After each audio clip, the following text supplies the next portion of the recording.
Fullmetal Panic Invisible Victory Episode 9 is perhaps one of the most well put together episodes in anime history, which is incredibly surprising given that this is 9 episodes into an anime nobody really watched, which was a sequel 13 years late that nobody asked for.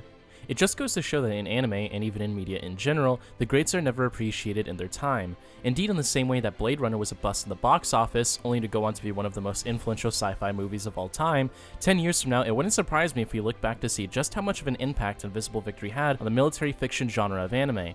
But enough of my gushing, let's jump right in.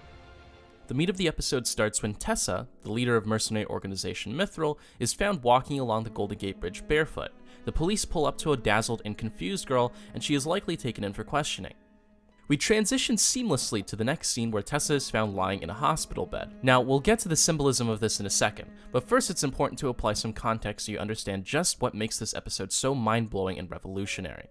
The last time we saw Tessa and the gang at Mithril, their base had come under attack by their rival organization, Amalgam, who planned an attack on their main HQ at the same time as a solar flare.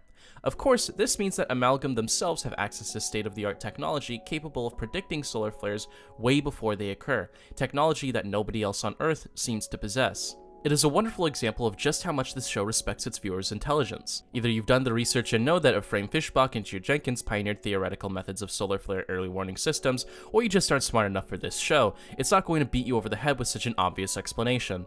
Anyway, the attack on Mithril HQ ends with them all escaping on a submarine, so you can imagine the shock of viewers everywhere when the next scene we see Tessa, she is alone and seemingly without hope.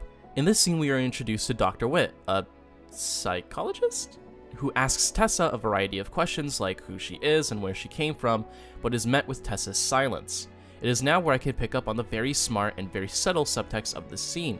We find out that Tessa's men abandoned her after a mutiny and left her for dead on the streets of San Francisco. She sees herself as a failure and even calls herself an empty shell. This is a very clear commentary on depression. How Tessa doesn't answer at first parallels the stigma surrounding mental health, how most would rather not seek help as they believe it is an admission of weakness. It is an incredibly brave and ingenious subtext to put into an anime, considering the significant stigma and issues surrounding mental illness in Japan. But back to the show, and the first shocking revelation of the episode. Tessa has been abandoned, and her crew has mutinied, something that is hinted toward as a possibility earlier on in the show.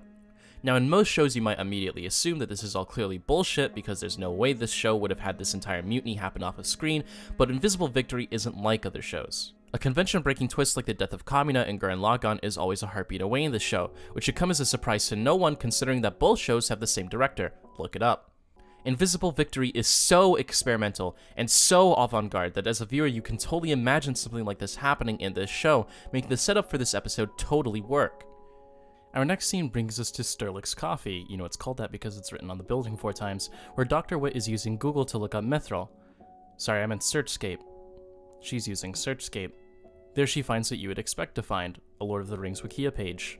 Sorry, I mean The Lord of Fire, by R.J. Pollock. So Dr. Witt comes to the logical conclusion that Tessa's claims to be the head of this organization is a delusion of grandeur. The next day, Dr. Witt returns to Tessa where she tells her that she'll be transferred to another facility, likely a mental hospital. Once again, just another sobering commentary on the American healthcare system and America's stigma toward mental health, as Tessa is rewarded for her forthcomingness by being sent to a mental hospital where she will be stripped of her freedom to toil within its walls for the rest of her life. Tessa is then wheeled away by her nurse, and then the three of them head off to put her away for good. However, in an incredibly stunning turn of events, the people who are meant to take Tessa to the mental hospital are actually Amalgam agents, who kidnap Dr. Witt, Tessa, and even the nurse. Here, our hero Tessa has reached her lowest point. She has no crew, no filled shell, no hope, and she has been captured by Amalgam. Surely it cannot get any lower than this moment. Surely it cannot get any lower than this moment. They take the three of them to a warehouse, as you do in these kinds of situations, and really it is here that this episode crescendos towards its magnum opus. It is revealed that Lee Fowler, a man working directly under Amalgam's leader, who is Tessa's brother by the way, dun dun dun, has been monitoring Tessa's episode within the hospital the entire time, somehow. He introduces himself to Tessa and offers to take her home, however Tessa greets him with a catatonic stare. His henchman gives his expert medical opinion. Empty shell disorder being a serious disorder not just in Japan, but also amongst the audience of people who watch this show. Lee Fowler, disappointed to see Mithril's famed leader in such a state, then turns to the doctor, telling her that she must be silenced so as to keep their organization a secret. Which, I mean, sure, Amalgam has no problem deploying mechs and other heavy weaponry out in the open, and we're already told that at the very least the French government already knows about them and all that collateral damage they cause. Look, shut up. Just shut the fuck up, alright? The show is genius! Anyways, this is it. The big moment. The big, unforgettable, world-shattering M. Night Shyamalan twist. Tessa's nurse is... Fuck, what was her name again? Oh yeah, Mao. It's Mao. Oh shit, who could have seen this coming? This show is just so smart, it's so genius, it's like it's playing 5D underwater backgammon with your fucking brain. Because the audience is at just such a high IQ level, they just know that killing off a whole portion of the cast off screen is totally something a show this crazy would have done. They pull off some fucking reverse psychology on your ass and go for the totally fucking lame and totally easily predictable twist that's so lame and so easily predictable you can't even predict it! That's right, bitches, Tessa was faking it the whole time. Incredible. So incredible that no one predicted it. Not even Lee. Not even the audience. And I know that because I watch all of the reaction videos. Every single one. Except you, Anime Central, you picked up on it. Damn! That shit good! But everyone else just mind-fucked. And in case you're wondering, yes, all of these people are just as attuned with the genius of this episode, and this series for that matter, same as I am. It's just wonderful to see this show getting the praise it 100% deserves. Way better than that Darling in the Franxx fucking garbage. Get that shit out of here. Anyways, back to the show, where just an amazing fight scene takes place. Like, mwah, like, oh my god, just totally, mwah, it's amazing. Now, let me just take a moment to appreciate the animation of this show in general. I mean, they go pretty heavy on the 3D CG, but that's fine because it's all just to save money for this wonderful sakuga this show has to offer. I mean, look at this.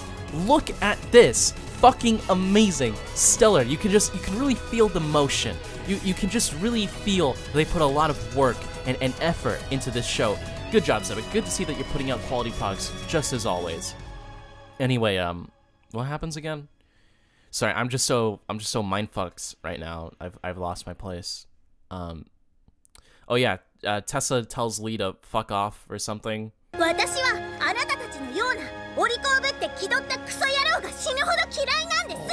And that's pretty much it.